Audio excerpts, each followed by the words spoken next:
Hi everyone, ये हमारा पहला क्वेश्चन है बबैड का जो हम डिस्कस करने वाले हैं। मेंस के लिए करीबन 50 दिन बचे हुए हैं, तो यही तरीका अब मुझे लग रहा है जिससे सब्सटैंशियल अमाउंट ऑफ क्वेश्चंस हो सके और याद रखने के लिए लिखना और उसके बाद क्वेश्चंस को एनालाइज करना ज़रूरी है। तो देखता हूँ क्या आंसर लिखा है मैंने एग्ज़ाम में, किस तरीके से लिखा जा सकता है और इस आंसर में क्या पॉइंट्स इंपॉर्टेंट है, फ्लो वगैरह ठीक है या नहीं, और कंटेंट जो भी लिखा है वो ठीक है या नहीं। क्वेश्चन देखता हूँ। ये क्वेश्चन कहाँ से उठाया है? एक तो क्वेश्चन ये जो प्रोमिनेंट कोचिंग इंस्टीट्यूट्स होते हैं उनकी टेस्ट सीरीज़ होती है, वहाँ से उठाया है। और रेफरेंस के लिए उनके मॉडल आंसर्स को मैं देख लेता हूँ जब ज़रूरत पड़ती है, या तो आंसर लिखने के पहले देख लेता हूँ या तो आंसर लिखने के बाद देख लेता हूँ। तो चलो शुरू करते हैं। क्वेश्चन क्या?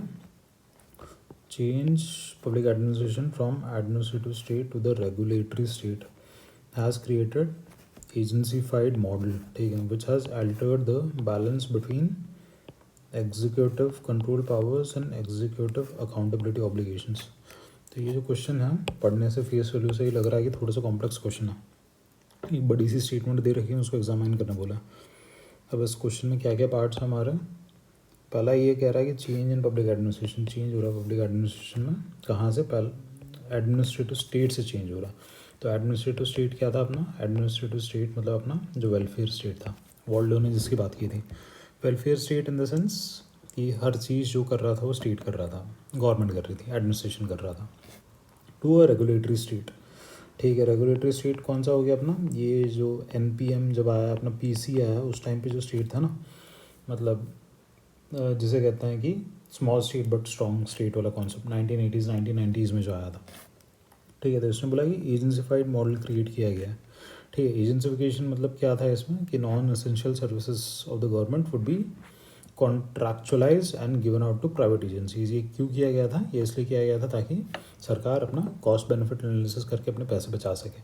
जो रीजनिज्म और टैचरिज्म वाला जो हम कॉन्सेप्ट पढ़ते हैं ना, 1980s के अराउंड जो आया था, जिसके बाद से हमारा जीरो बेस्ड बजटिंग वो सब आया था, तो उससे रिलेटेड है ये agencification, which has altered the balance between executive control powers and executive accountability obligations, ठीक है। तो मेन किस चीज़ पे बात करें? अकाउंटेबिलिटी। ये अकाउंटेबिलिटी में कुछ चेंज आया है। कब चेंज आया है? जब वेलफेयर स्टेट से रेगुलेटरी स्टेट की तरफ ट्रांसिशन किया है, ठीक है।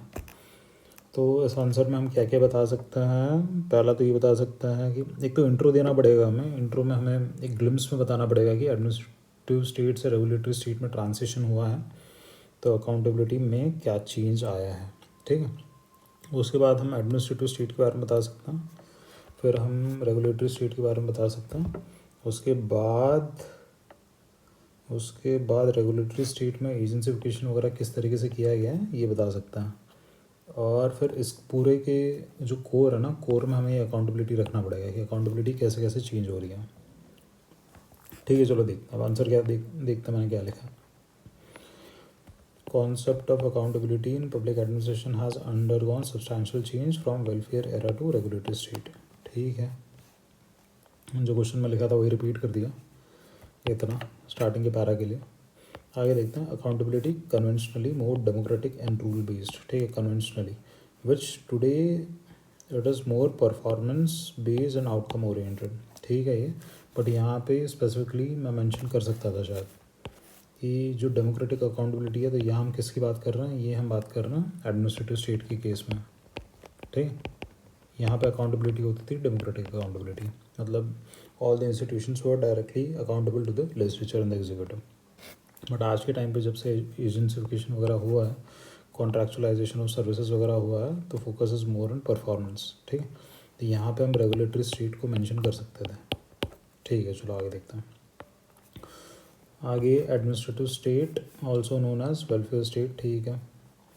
इवॉल्व इन 1950s, ठीक है। जब डेवलपमेंट एडमिनिस्ट्रेशन वो सब इवॉल्व हुआ। डेवलपमेंट एडमिनिस्ट्रेशन हमारा 1960s में हुआ था, जब हमारा न्यू पब्लिक एडमिनिस्ट्रेशन एनपीए जब आया एडवर्ड वाल्डो के टाइम से, तब से वेलफेयर स्टेट का फंडा आ गया था कि वैल्यू बेस्ड एडमिनिस्ट्रेशन होना चाहिए। तो administrative state also known as welfare state evolve in 1950s, ठीक है। एडमिनिस्ट्रेशन वॉज वेबेरियन ब्यूरोक्रेसी, ठीक है, ये मॉडल था। All the institutions of the state were accountable to the legislature, ठीक है। सारे इंस्टीट्यूशंस अकाउंटेबल थे, ठीक है। Even constitution bodies such as CAG ECI were accountable to the parliament in India. ठीक है, अच्छा एग्जाम्पल है, सब्सटेंशिएट कर दिया।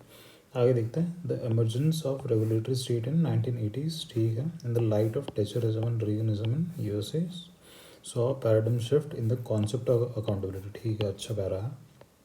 आगे देखते हैं, administrative state was no longer, मैं यहाँ टिक भी करते जाता हूँ ना साथ में ताकि आपको पता चले कि हम कहाँ पढ़ रहे हैं। एडमिनिस्ट्रेटिव स्टेट ग्रीन से करता हूँ। Administrative state was no more considered as efficient. ठीक है, ये उसका प्रमाइस था, इसीलिए अपना न्यू टेररिज्म आया, रेगुलेटरी स्टेट वो सब आया। New terrorism demanded adoption of managerial principles, ठीक है, to revive the state. On the other hand public choice approach focus on multiple service delivery and improving choices in administration. ठीक है, यहाँ पे हमने NPA भी मेंशन कर दिया और PCA भी मेंशन कर दिया। इसके अलावा हम क्या कर सकते थे यहाँ पे, इसके अलावा PCA और NPA में ना हम थिंकर्स का मतलब पासिंग रेफरेंस दे सकते थे। यहाँ पे जैसे हम निस्केनन को डाल सकते थे, निस्केनन और एंटोनी डाउन्स को डाल सकते थे। ठीक, इसी तरीके से जो भी लिखा है अब ठीक है, बट सब्सटेंशिएट करने के लिए थिंकर्स को डाल सकते थे।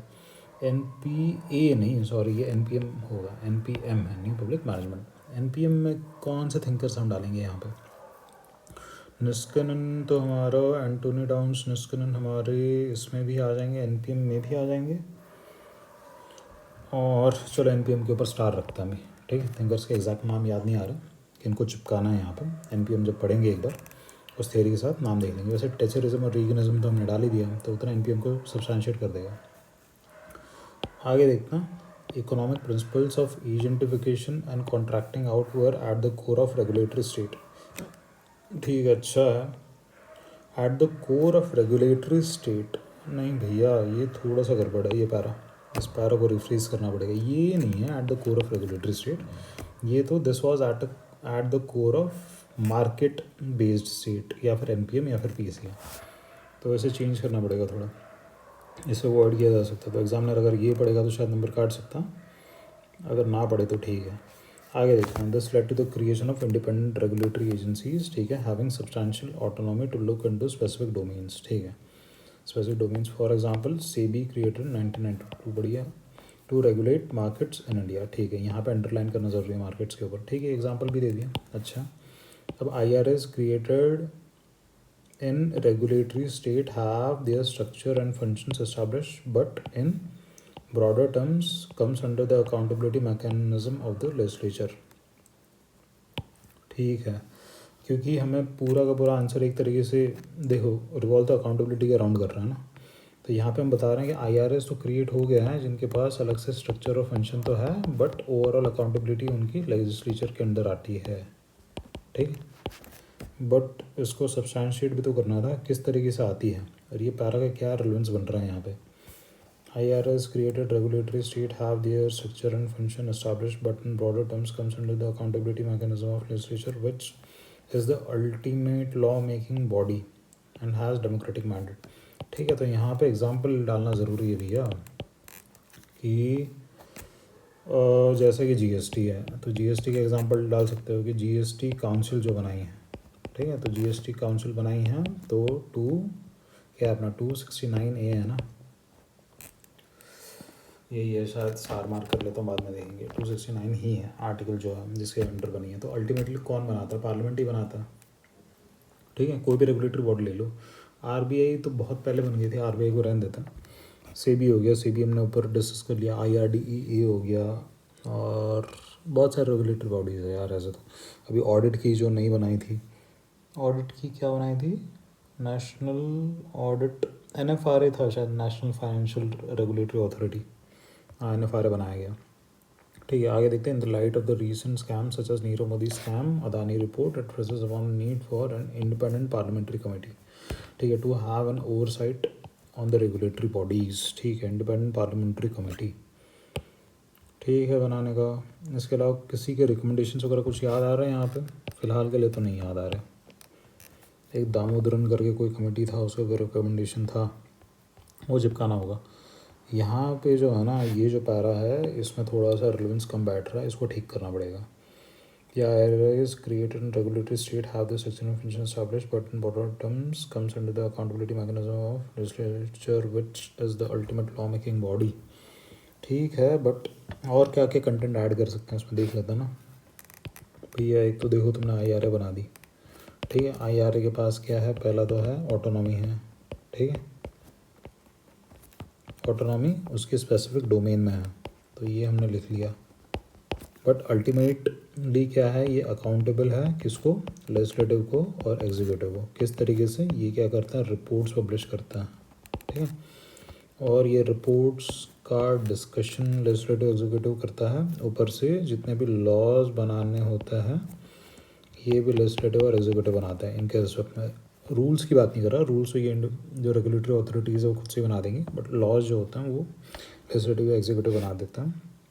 इसके अलावा ये जितनी भी बॉडीज़ होती है, अब आज के ज़माने में क्या हो रहा है, ये सारी की सारी पब्लिक डोमेन में है, ठीक है। पब्लिक डोमेन में है तो इसलिए क्या होता है, इनके ऊपर प्रेशर होता है, ठीक है, क्योंकि विजिबिलिटी है। विजिबिलिटी है तो they have to ensure that the markets are also efficient, ठीक है। मार्केट या फिर किसी भी डोमेन में ही काम कर रहे हैं। तो यहाँ पे एग्जांपल चिपका सकते हैं हम कॉम्पिटिशन कमीशन ऑफ इंडिया का, ठीक। कॉम्पिटिशन कमीशन ऑफ इंडिया कैसे, जैसे अमेज़ॉन है तो अमेज़ॉन पे अभी रिसेंटली फाइन लगाया था to ensure competitive practices in the market.